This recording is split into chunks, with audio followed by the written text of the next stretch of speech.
Mga kapuso, sensitibo po ang susunod naming iulat. Arestado isang lalaki sa Quezon City na 29 na beses umanong hinalay ang sariling anak. At sa General Santos City, kalunos-lunos din ang sinapit ng 12 taong gulang na bata na nasabugan ng hinihinalang granada. Ating saksihan. Halos magkalusog-lasog ang katawan ng 12 taong gulang na babae habang nasa duyan sa barangay Labangal sa General Santos City. Sa ganyang kalunos-lunos sa sitwasyon siya natagpuan ng kanyang pamilya at kapitbahay kahapon. Base sa kwento ng kanyang kapatid, may napulot na lata sa damuhan ang batang biktima. Nagsabi pa raw ang biktima na huwag itong galawin pero pag alis nito, bit-bit ang lata. Doon na raw nangyari ang pagsabog. Ni kalitog buto, paggawas na mo, ang diri, ni ko na siya, ang kanang mulag ang niyang aso, puti, ni ana na. Patay ang biktima.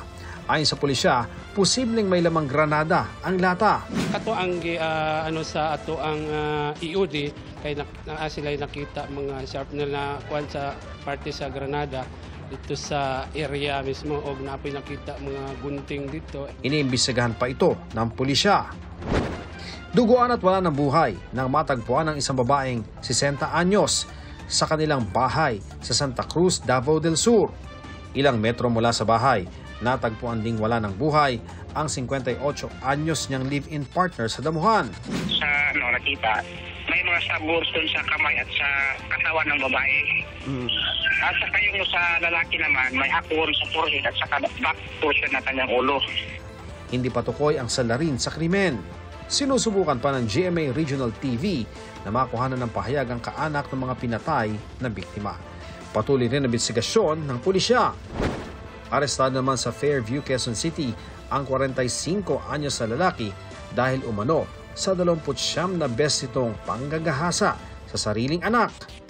Ayon sa pulisya, 6 na taong gulang pa lamang ang bata nang magsimula ang umano'y panghahalay sa Occidental Mindoro. Naiwan din siya sa kanyang ama habang nagtatrabaho sa ibang lugar ang ina ng biktima. Bali ma'am, gaano katagal ma'am? Mula 2016 hanggang anong taon po? Hanggang 2025 po. Nadiskubre ang krimen nang magpagawa ng diary sa mga estudyante ang kanilang guro. Dito, isinulat ng biktima ang ginagawa raw sa kanya ng kanyang ama. Isinumbong ito ng guro sa ina ng biktima at noon na niya kinuha ang anak at nagsuplong sa pulisya.